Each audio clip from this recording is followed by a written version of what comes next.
ABC 13 Eyewitness News at 11.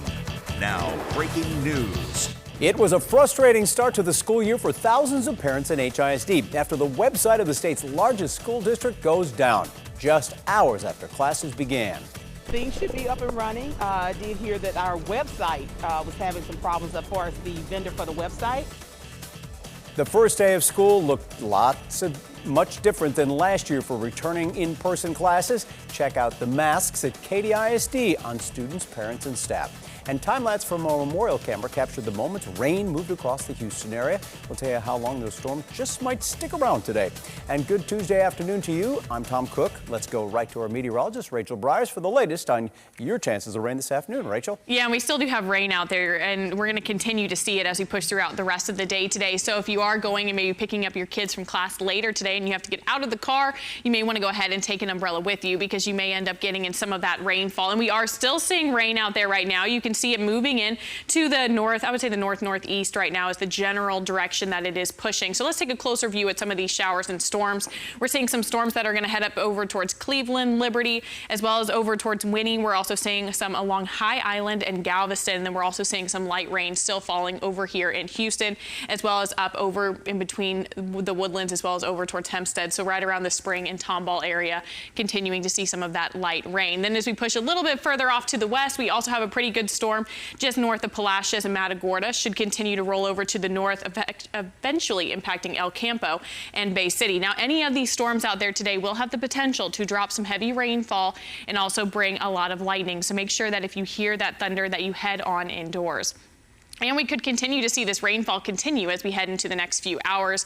Rain chance is actually going to go up a little bit more as we push into the afternoon. You can see we have a 60% chance of rain between 1 to even 3 p.m. So right around what time you could be going to pick up the kids. So know that it may take you a little bit longer if you get caught in one of those stronger storms in case there is some heavy rainfall. And then we're going to continue to see that chance of rain heading throughout the rest of this afternoon as well as into the early evening. We'll take a closer look at what you can expect throughout the rest of the day today, as well as coming up throughout the rest of your week coming up.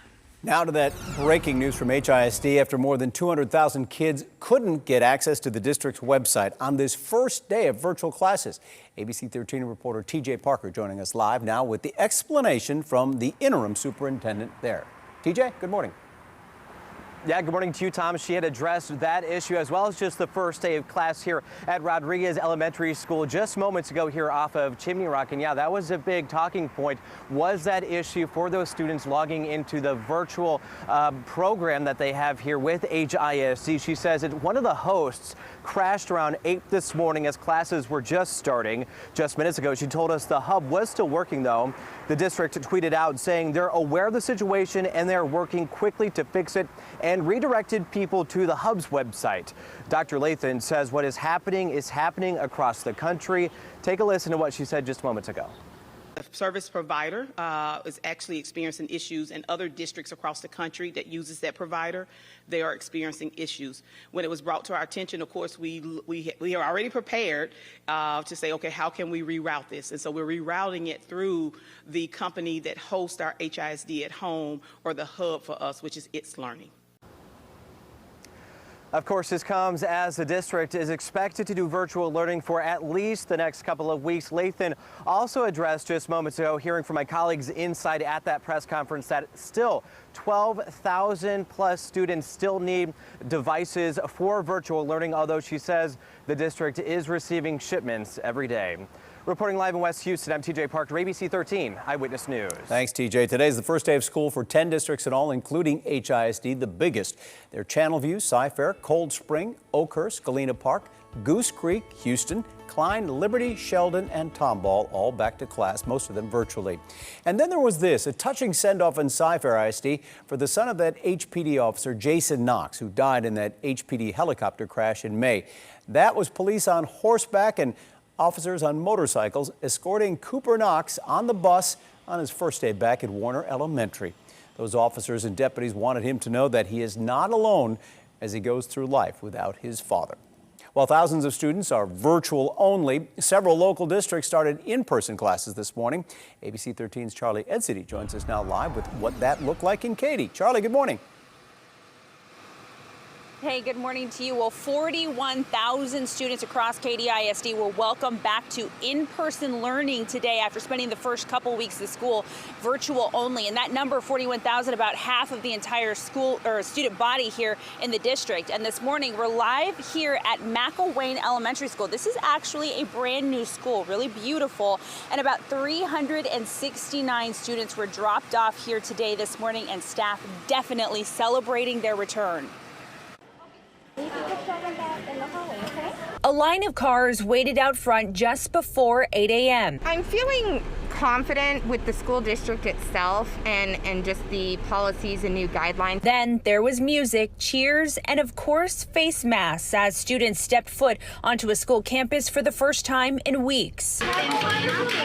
Definitely, there's concerns, but we trust the process. This family says they had the virus over the summer. Because I've gone through it, I'm less worried.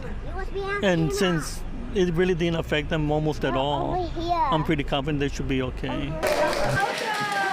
KDISD Superintendent Ken Gregorski personally welcomed students to one of the district's 2 new schools, McElwain Elementary. But once you come back to in-person instruction, you don't need the device any longer. You're in front of a teacher. Social distancing, masks, and hand sanitizer are all measures being taken for safety, but plans are in place in the event of exposure. If, for example, the COVID-19 came in, whether that be with a student or a teacher, we go into isolation. We've got to remove some folks, and then we've got to see what type of exposure may have taken place. The district opened up a free testing site for staff last month and also has a COVID-19 dashboard tracking data in real time. We are tracking daily active cases, student and staff, by campus, and you can see exactly what's going on in your school.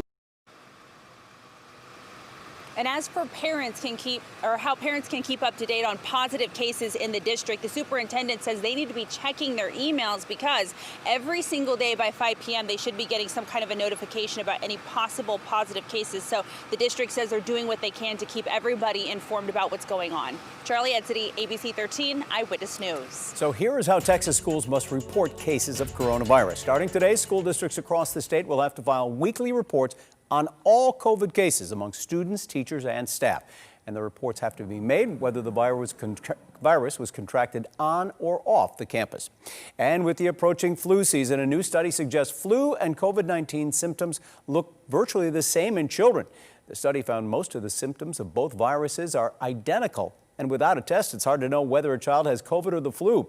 Other findings from the study: more patients hospitalized with COVID-19 had pre-existing chronic illnesses, were older than 15, and reported more symptoms compared to those who just had the seasonal flu. And pediatricians are recommending that your children over the age of 6 months get the flu vaccine before the end of October. Health officials fear the flu could stretch hospital beds beyond capacity in many communities that have already had high coronavirus outbreaks. The flu shot or the nasal spray vaccines are recommended because 80% of children who die from the flu are not vaccinated. All right, let's turn to Rachel and find out about that forecast. Yeah, and we still do have this chance of rain as we head throughout the rest of this afternoon. All in all today, about a 70% chance, and then we will continue to see some chances of rain as we push throughout the rest of this week. But here's what you can expect throughout the rest of your day, especially if you are heading back to school virtually. Here's what you need to know. We have that 60% chance of rain as we head into the afternoon. We will start to see it go down slowly as we head into this evening, but we could see some on and off rain as we head into the early evening hours. We'll take a closer look at the rest of your forecast coming up. Well, for people who still need rent assistance, there's good news. The program, the rental assistance program through Baker Ripley, is still open. There's no longer a deadline to apply.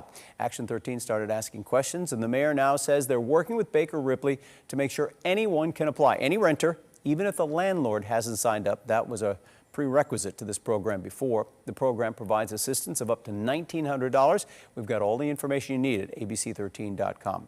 And ABC 13 is partnering with the United Negro College Fund to raise awareness and money for historically black colleges and universities. The organization is putting on a virtual walkathon. But you could choose to go biking or even dance in your living room. The UNCF fundraiser is September 19th at 1. Sign up at abc13.com. As we said, a very big week for back to school. We'll get you ready, and we're here all week to help you and your family navigate big changes. Today marks the start of the school year, as we said, for HISD and so many others. We're checking in on those remote learning centers, and we're finding out where the district stands in getting those computers for kids. On Wednesday, we're taking a look at the importance of the census and how getting a better count of people can make a big difference in schools. Thursday, if you're feeling anxious about the changes, well, we got it. Action 13 is here to connect parents, students, and teachers with the resources you need. And then on Friday, we'll take a look at how everything is going so far after 4 days of school, with grading and report cards coming up in the rest of the year. And before we go to the break, a look at some back-to-school photos from you, our viewers. Send us yours. Just use the hashtag ABC13 Back to School on Twitter and Instagram.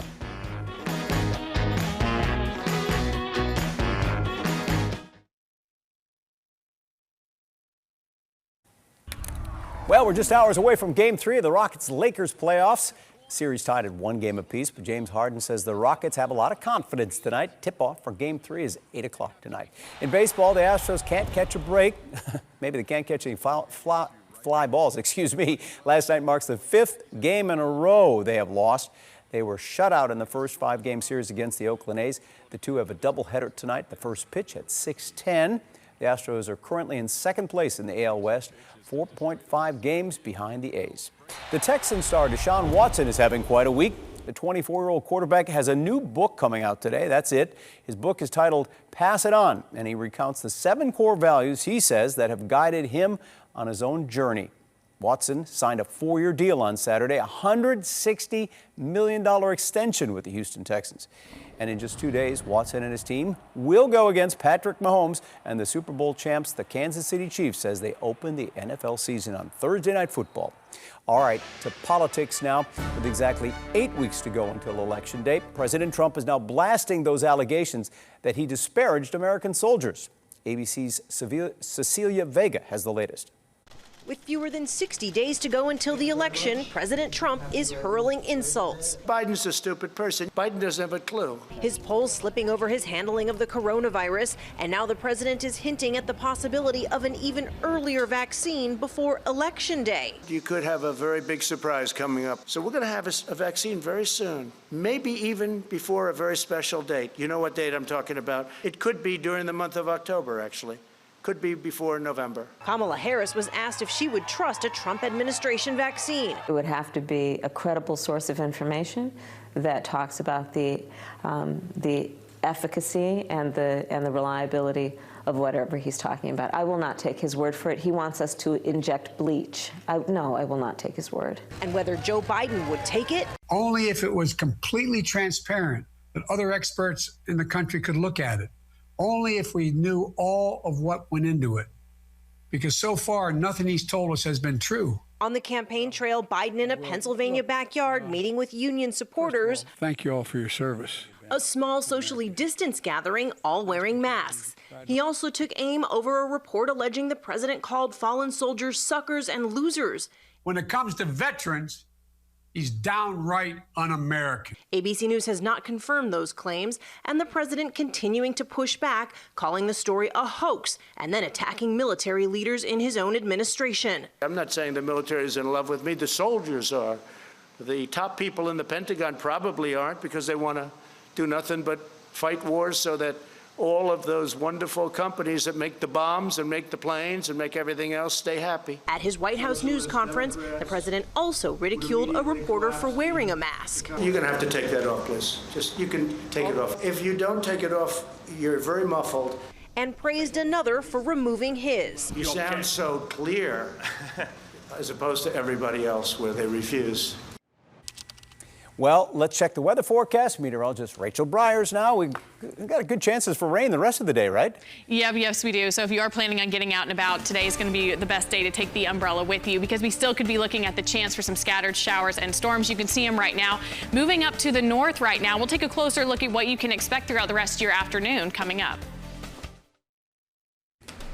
All right, let's check the weather forecast for this Tuesday. Rachel, we got a lot of rain this morning so far. We do, and actually that rain is also bringing some cooler temperatures, which we will definitely take. Right now, our temperatures are coming in the 70s and low 80s, depending on whether or not you have seen rainfall so far in the area. So let's take a closer look at these temperatures. You can see in Houston right now, 83, and Humboldt just dropped down to 78 degrees. So that rainfall is helping to cool us down, and we'll definitely take that in any way that we can. Now, in terms of the rest of the day, here's what you can expect expect temperatures will slowly warm up eventually into the upper 80s and low 90s. Now also today we will continue to have that chance of rain. So if you are trying to get out and about this afternoon, make sure that you grab the umbrella because there's a pretty good chance you'll end up having to use it, whether you see a downpour or just some light rain. Now as we head into the afternoon hours, temperatures should rise up into the upper 80s, low 90s, looking at a high near 92 possible here in Houston, 89 in Katy, and 88 over in Angleton. Now here's a closer look at our showers and storms. They are continuing to roll over to the northeast right now. Some of this activity down here over towards Palacios, that's actually pushing up to the north, heading over towards Columbus. But basically, the moral of the story, we could continue to see these showers and storms on and off throughout the rest of the day today. So let's break down your future track here.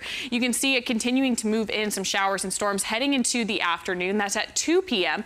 Now, any of these storms will have the capability to bring some lightning and also some heavy rain. So make sure that if you hear that thunder that you head on indoors. Could continue to see this rain as we head into the early evening.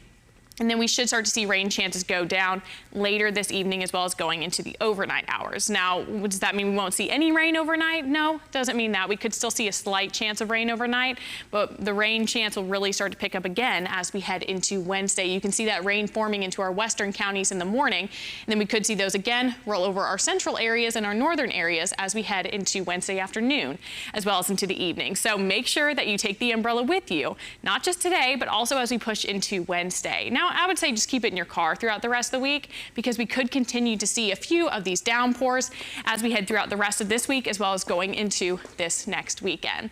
Now, I also want to touch on this front. It has currently made its way through Colorado. It's making its way right now into the Panhandle. Some much cooler air coming in behind it, but it does look like that front will actually stall to the north and west of us. So we actually shouldn't really see any impacts from this front. You can see though over in Dallas, they do drop down to around 81 degrees. For us on Thursday, it still looks like we will be up into the 90s, but don't worry, we are about to head into fall. So our temperatures, we only have to wait a few more weeks for our temperatures to start to dip on down. This front though, unfortunately, just not going to be for us. Now, I do want to take a closer look at the tropics as well. We have two different tropical storms, Paulette and Renee. Renee is actually expected to intensify into a hurricane as it moves a little bit further over to the north. And then we also have this system that has a medium chance of developing into a tropical depression as we head into the next few days. That one could actually aim closer to the east coast. But right now we are not looking at any immediate threats to the Gulf. So that's always good news to hear. Here's a closer look at the rest of your forecast though. There you go. You see temperatures in the 90s. Rain chances throughout the rest of this week. And then next weekend, we're looking at partly cloudy skies with highs in the mid 90s. We'll be right back.